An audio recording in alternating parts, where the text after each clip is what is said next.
Hi everyone, I'm Michelle Kelly. Welcome to Be in the Change.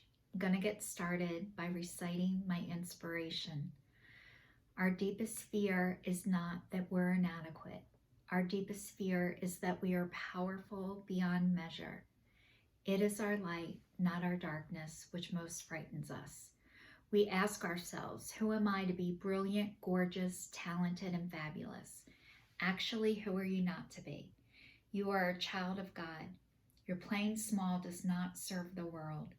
There is nothing enlightened about shrinking so that other people will not feel insecure around you. We are all meant to shine as children do. We were born to make manifest the glory of God that is within us. It is not just in some of us, it is in everyone. And as we let our own light shine, we unconsciously give others permission to do the same. As we are liberated from our own fear, our presence automatically liberates others. Marianne Williamson. I'd like to say welcome to everybody who's watching me for the first time, and welcome back and thank you to everybody who's following me on this journey where I stated out loud in 2019 that I was breaking up with fear, I was breaking up with shame, and I was breaking up with guilt, followed by a weekly video for an entire year, which I was able to do. First time I ever told anybody about my New Year's resolution out loud, and it was the first one I was ever able to keep. 2020 was to be kinder and more compassionate to myself and others, which I'm still working on. 2021 was to break up with processed sugar. I am now 140 days sugar, flour, wheat, and caffeine free, and it doesn't suck. And I'm going to tell you guys a little bit more about that in a minute. And then in 2022, it is to attach an income to what it is that I do, which I have not figured that out yet. And I keep figuring out what it isn't, but I still don't know what it is and what it looks like. So I've been filming and recording myself during this process. And I was telling you guys what it looks like. It looks like Social Security disability, looks like food stamps. I'm on Medicare at 50 years old. I get help with I said cable last week, but I don't have cable. I just have internet. And I get help with my electric, thank God. And my son and his wonderful girlfriend, my son Angelo and his girlfriend Dana, pay for me to have Hulu, Netflix, and Amazon Prime, which I'm so grateful for. And it's not been an easy time of figuring this out.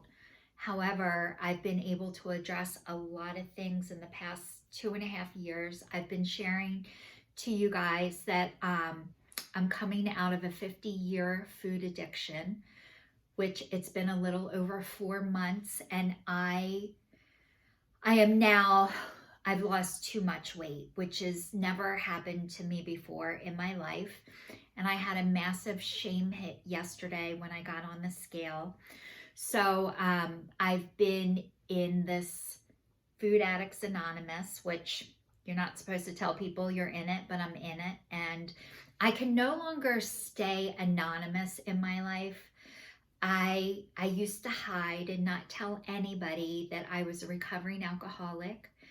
I used to hide and not tell anybody I'm in adult children of alcoholics. And I can't do that anymore. I can't not say what I do because it has helped shape me into where I am now. So some people really, really need to do that. And I so get it. And I did too. In the beginning, when I went to rehab the first time, they told me to stay away from people, places, and things. And I thought, oh my God, it would be so fun for all of my friends to get sober and stay sober. And I hung out with the people that I thought were my friends, and I didn't stay sober. I got drunk. And so I learned not to tell anybody what I was doing because I was so afraid that what happened to me before would happen to me again. So I didn't announce it that I was recovering. And it's been over 32 years that I've been sober, which is a gift and a miracle. And it's been hard work. And now I'm coming out of my food addiction, and I had a shame hit yesterday because I stepped on the scale and somebody said to me, that is addictive behavior, stepping on the scale every day, and it is. And what I was able to say to this person was, thank you for letting me know. I've been doing this for a very long time, so I am giving myself permission to be deprogrammed. I've done something like step on the scale multiple times a day for years and years and years and years and years. And to expect that to be gone in 4 months is not realistic for me. And I don't need anyone or anybody to make me feel worse about myself than I can and do on my own. So I'm working on not allowing other people make me feel bad. But what I've realized is a lot of times when other people say things to me, if I do feel bad as a result of that, they are showing me parts of myself that I need to heal and work on.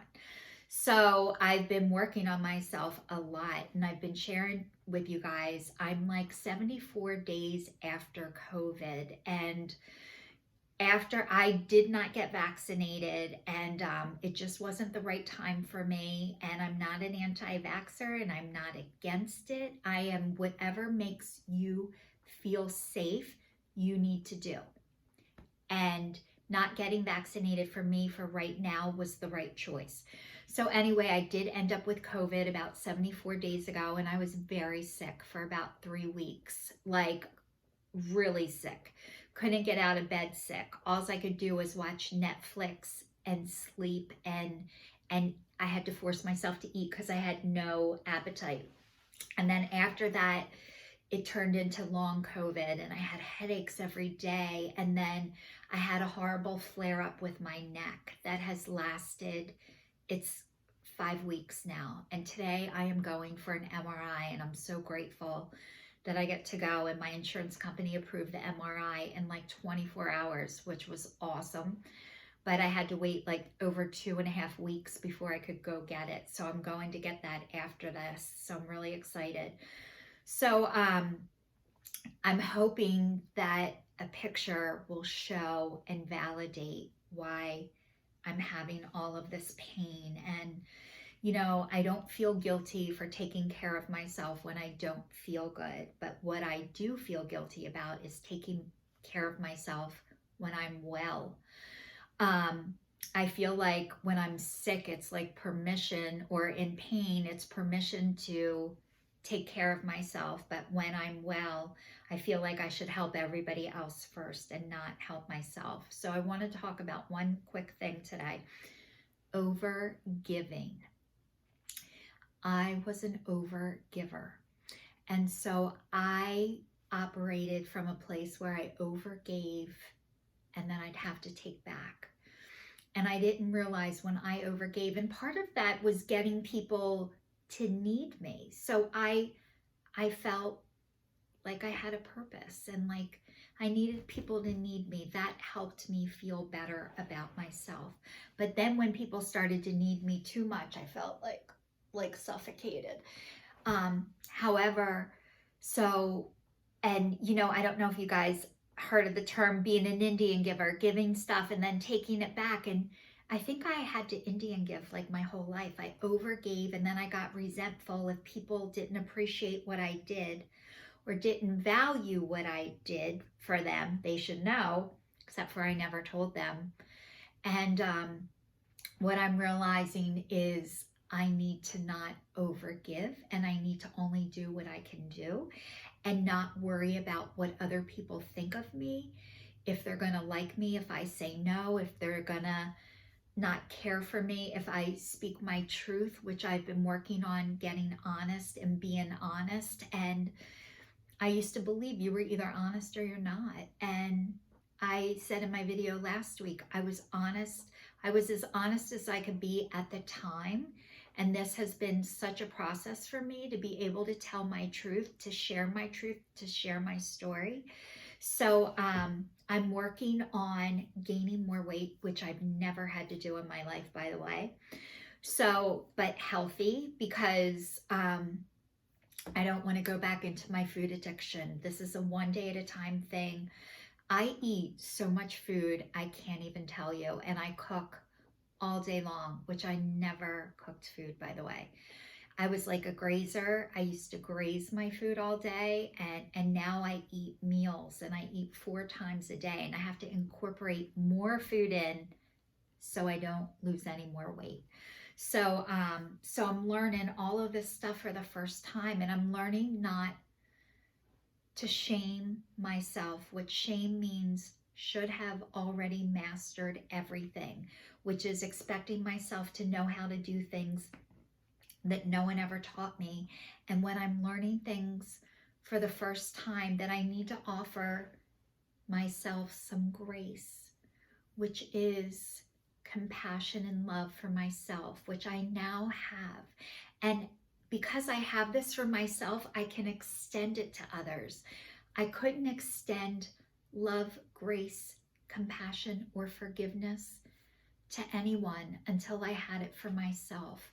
And I do have it for myself now. And it's been a really long, hard process. And one quick thing, I posted a video today of my dance class. Even though I'm in so much pain, I have to take pain medicine and muscle relaxers just to stand up right now.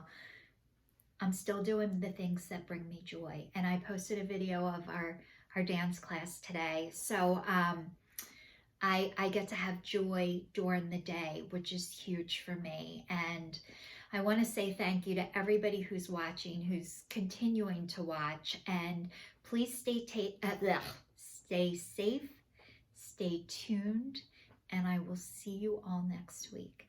Thanks for watching. This is your signing off.